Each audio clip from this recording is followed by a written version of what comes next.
Hi, നമസ്കാരം. ഞാൻ doctor നബ്ല. എല്ലാവർക്കും നബ്ലാസ് ടോക്കിലേക്ക് സ്വാഗതം. ഇന്ന് നമ്മൾ ഈ ഒരു ടോപ്പിക്ക് സെലക്ട് ചെയ്യാനുള്ള പ്രധാന കാരണം ഈ ഒരു ഡിസംബർ മാസത്തിൽ ഏറ്റവും കൂടുതൽ ആക്സിഡന്റ് നടന്നൊരു മാസം കൂടിയാണ്. പല ആൾക്കാരുടെയും അശ്രദ്ധ കാരണം പല ആൾക്കാരുടെയും ജീവൻ നഷ്ടപ്പെടുകയാണ് ഈ ഒരു മാസത്തിൽ പറ്റിയിട്ടുള്ളത്. പല കുട്ടികളുടെയും, അതുപോലെ തന്നെ സ്കൂൾ കുട്ടികളുടെ, അതുപോലെ തന്നെ റോഡ് സൈഡിൽ കിടന്നുറങ്ങുന്ന ആൾക്കാരുടെ, അങ്ങനെ ഒരുപാട് ജീവനുകളാണ് ഈ ഒരു മാസം നമുക്ക് നഷ്ടമായിട്ടുള്ളത്. അപ്പോൾ റോട്ടിൽ വണ്ടി എടുത്തു പോകുന്നവരാണ് നമ്മൾ ഓരോരുത്തരും. അതായത് ഒരു വീട്ടിൽ 5 ആൾക്കാരുണ്ടെങ്കിൽ 5 വണ്ടികളാണ് ഓരോ വീട്ടിലും. അതായത് സ്കൂട്ടറായിട്ട് അല്ലെങ്കിൽ ബൈക്കാണെങ്കിലും അല്ലെങ്കിൽ കാറായിട്ടാണെങ്കിലും. അപ്പോൾ നമ്മൾ ഓരോ വണ്ടി എടുത്ത് നമ്മൾ പോകുമ്പോഴും അതിൻ്റെ കറക്റ്റ് എന്തൊക്കെ കാര്യങ്ങളാണോ നമ്മൾ ശ്രദ്ധിക്കേണ്ടത്, നമ്മളുടെ സ്വയം ശരീരം ശ്രദ്ധിക്കാൻ വേണ്ടി നമ്മൾ ചെയ്യേണ്ടതും, അതുപോലെ തന്നെ മറ്റുള്ളവർ, അതായത് റോട്ടിലൂടെ പോകുന്ന മറ്റുള്ള ആൾക്കാർക്കും അപകടം വരാത്ത രീതിയിൽ എന്തൊക്കെ കാര്യങ്ങളാണ് നമ്മൾ ചെയ്യേണ്ടത് പ്രത്യേകം നമ്മൾ ശ്രദ്ധിക്കേണ്ടതാണ്. ഏതൊരു റോഡ് ആക്സിഡന്റ് എടുക്കുകയാണെങ്കിലും അതിലൊരു 80% ആൾക്കാരുടെയും ധൃതി കാരണമാണ് പല ആക്സിഡന്റുകളും ഉണ്ടാകാറ്. അതായത് നമ്മളൊരു 1 മിനിറ്റ് 2 മിനിറ്റിന് വേണ്ടി നമ്മൾ ഒന്നുകിൽ വീട്ടിൽ നിന്ന് ഇറങ്ങാൻ നമ്മൾ ലേറ്റ് ആവുക, അല്ലെങ്കിൽ നമ്മൾ വീട്ടിൽ നിന്ന് ഇറങ്ങി അല്ലെങ്കിൽ നമ്മൾ ട്രാഫിക്കിൽ പെട്ടത് കാരണം നമുക്ക് ലേറ്റ് ആവുന്നതുകൊണ്ട് ആ സ്പീഡ് കൂട്ടുക. ആ ഒരു ധൃതിയാണ് പലപ്പോഴും പല ആക്സിഡന്റുകളും ഉണ്ടാക്കുന്നത്. അപ്പോൾ അത് നമ്മൾ ഫസ്റ്റ് എല്ലാ ആൾക്കാരും, വണ്ടി ഓടിക്കുന്ന ഏതൊരു ആൾക്കാരും, അത് ഈവൻ ബൈക്കിലാണെങ്കിലും കാറിലാണെങ്കിലും ഏതൊരു വണ്ടി ഓടിക്കുന്ന ഒരാളാണെങ്കിലും നമ്മൾ ധൃതി അല്ലെങ്കിൽ സ്പീഡ് കൂട്ടാനുള്ള ചാൻസ് നമ്മൾ മാക്സിമം കുറയ്ക്കുക.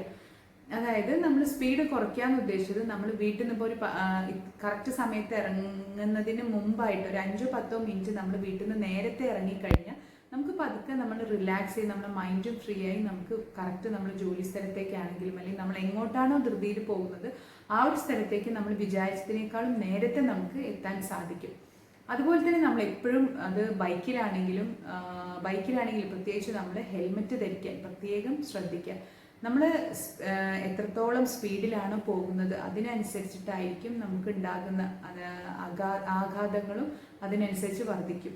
അപ്പോൾ നമ്മൾ എത്ര സ്പീഡ് എപ്പോഴും നമ്മളുടെ അണ്ടർ കൺട്രോളിലായിരിക്കണം. ഒരിക്കലും നമ്മൾ ഓവർ സ്പീഡിലും അല്ലെങ്കിൽ മറ്റുള്ളവരെ കാണിക്കാൻ വേണ്ടിയിട്ട് ഓവർ സ്പീഡിൽ നമ്മൾ പോകുന്നതും നമ്മൾ മാക്സിമം ഒഴിവാക്കാൻ ശ്രദ്ധിക്കുക.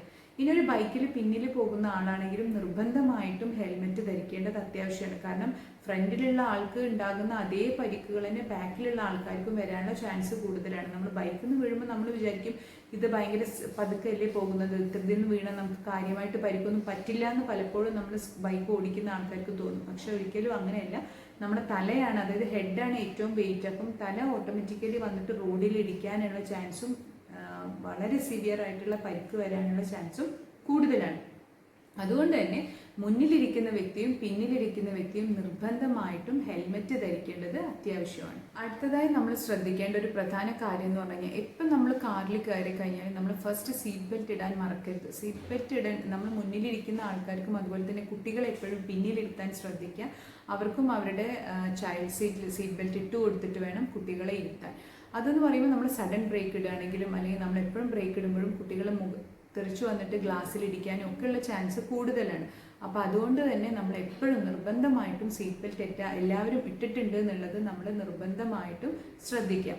മൂന്നാമതായിട്ട് നമ്മൾ ശ്രദ്ധിക്കേണ്ട ഒരു കാര്യം എന്ന് പറഞ്ഞു കഴിഞ്ഞാൽ, പലപ്പോഴും മദ്യപിച്ച് പല ആൾക്കാരും വാഹനം ഓടിക്കാറുണ്ട്. ഇത്തരത്തിൽ നമ്മൾ ചെയ്യുമ്പോൾ നമ്മുടെ പല അശ്രദ്ധകളുമാണ് ഇത്തരത്തിലുള്ള ഓരോ ആക്സിഡന്റ് ഉണ്ടാകാനും പല ആൾക്കാരുടെ ജീവൻ നഷ്ടപ്പെടാനും കാരണമാകുന്നത്. അപ്പോൾ നമ്മൾ മദ്യപിച്ച് വാഹനം ഓടിക്കുന്നത് നിർബന്ധമായും നമ്മൾ ഒഴിവാക്കുക.